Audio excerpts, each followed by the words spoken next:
স্থিতপ্রজ্ঞ মহারাজকে জিজ্ঞাসা করলাম, এই ছেলে দুটি কে?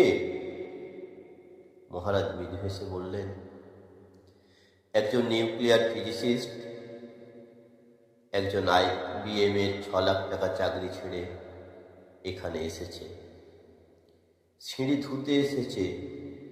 যে সিঁড়ি দিয়ে মানুষ উপরে ওঠে তা যেন পরিষ্কার হয়। মহারাজ চলে গেছে।